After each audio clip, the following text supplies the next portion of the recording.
ನಮಸ್ಕಾರ ಎಲ್ಲರಿಗೂ. ನಾನ್ ನಿಮ್ಮ ಪ್ರೀತಿಯ ದಚ್ಚು ಮಾತಾಡ್ತಾ ಇರೋದು ಕನಕಪುರದಿಂದ. ನಾವ್ ಇವಾಗ ಎಲ್ಲಪ್ಪ ಹೋಗ್ತಾ ಇದೀವಿ ಅಂದ್ರೆ ಉದಾರಹಳ್ಳಿ ಹತ್ರ ಇರೋ ನಮ್ಮ ಶಿವನ ದೇವಸ್ಥಾನಕ್ಕೆ.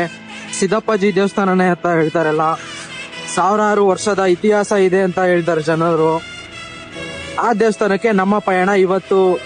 ಬನ್ನಿ.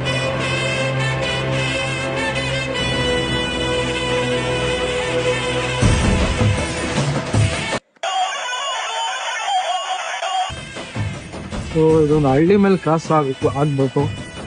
ಬರೋರು ಹೋಗೋರೆಲ್ಲ ಹುಷಾರಾಗಿ ಬನ್ನಿ, ಯಾಕಂದ್ರೆ ಹಳ್ಳಿ ಜನಗಳು ಇರ್ತಾರೆ. ಹೋಗಿ ಲೆಫ್ಟ್ ತಗೊಂಡು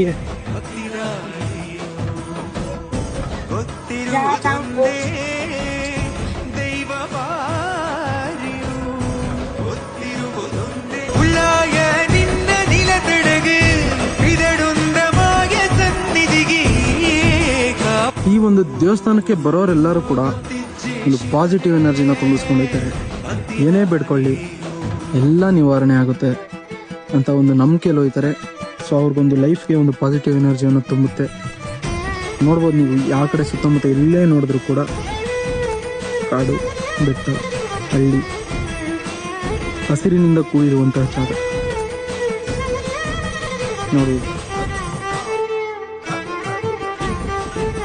ಸೊ ಅದು ಮಧ್ಯದಲ್ಲಿ ಇರುವಂತಹ ಇದೊಂದು ಸಿದ್ದಪ್ಪಾಜಿ ಗುಹೆ, ಸಿದ್ದಪ್ಪಾಜಿ ಅಂತ ಪ್ರಸಿದ್ಧಿಯಾಗಿರೋ ದೇವಸ್ಥಾನ.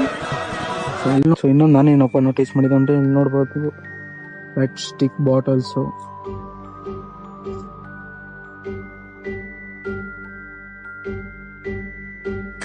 ನೀವೊಂದು ಬ್ಯಾಗ್ ಏನಾದ್ರು ಒಂದು ತಂದಿರ್ತೀರಲ್ವಾ, ಆ ಬ್ಯಾಗ್ಗೆ ಕುರ್ಕುರೆ, ಲೇಸ್ ಆಗ್ಲಿ, ಪ್ಯಾಕೆಟ್ಗಳಾಗ್ಲಿ ಅಂತ ಪ್ಲಾಸ್ಟಿಕ್ ಕವರ್ಗಳು, ಬಾಟ್ಲುಗಳು, ಐಸ್ ಕ್ರೀಮ್ದು ಡಸ್ಟ್ಬಿನ್ ಇಟ್ಟಿರ್ತಾರೆ. ಅಲ್ಲಿ ಡಸ್ಟ್ಬಿನ್ ಅಲ್ಲಿ ಹಾಕೊಂಡು ನೋಡಿ, ಎಲ್ಲ ಕಡೆ ಡಸ್ಟ್ಬಿನ್ ಕಾಣಿಸುತ್ತೆ ನೋಡಿ. Plastic cover. ಟೂರಿಸ್ಟ್ಗಳಲ್ಲಿ ನಾನ್ ಕೇಳ್ಕೊಳ್ಳೋದೇನಪ್ಪ ಅಂದ್ರೆ, ದಯವಿಟ್ಟು ಯಾರು ಇಲ್ಲಿ ಬರುವಂತ ಟೂರಿಸ್ಟ್ಗಳು ಗಲೀಜ್ನ ಮಾಡಕ್ ಹೋಗ್ಬೇಡಿ. ಏನಂದ್ರೆ ಇಲ್ಲಿ ಇವಾಗ ಪ್ರಸಿದ್ಧಿ ಆಯ್ತಾ ಇರೋದು ಇದು ಟೆಂಪಲ್ ಬಂದು. ಸೊ ಓಕೆನಾ, ದೇವಸ್ಥಾನ ಎಲ್ಲಪ್ಪ ಲೊಕೇಟೆಡ್ ಆಗಿರೋದಂದ್ರೆ ರಾಮನಗರ ಜಿಲ್ಲೆ, ಕನಕಪುರ ತಾಲೂಕು, ಉದಾರಹಳ್ಳಿ ಅಂತ ಒಂದು ಗ್ರಾಮ, ಪುಟ್ಟ ಗ್ರಾಮದ ಮೇಲೆ ಇರುವಂತಹ ಒಂದು ದೇವಸ್ಥಾನ ಇದಾಗಿದೆ. ಇದು ಬಂದು ನಿಮ್ಗೆ ಬೆಂಗಳೂರಿಂದ ಬಂದ್ರೆ ಒಂದು 75 ಕಿಲೋಮೀಟರ್ ಆಗುತ್ತೆ. ಸೊ ರಾಮನಗರದಿಂದ ನಿಯರ್ ಬೈ ಬರ್ತೀವಿ ಅಂದ್ರೆ ಒಂದು 8 to 10 ಕಿಲೋಮೀಟರ್ಸ್ ಆಗುತ್ತೆ ಅಷ್ಟೇ. ಸೊ ಒಂದು ಒಳ್ಳೆ ಪೀಸ್ಫುಲ್ಲು, ಒಂದು ಒಳ್ಳೆ ಟ್ರಕ್ಕಿಂಗು, ಒಂದು ಒಳ್ಳೆ ರೈಡು.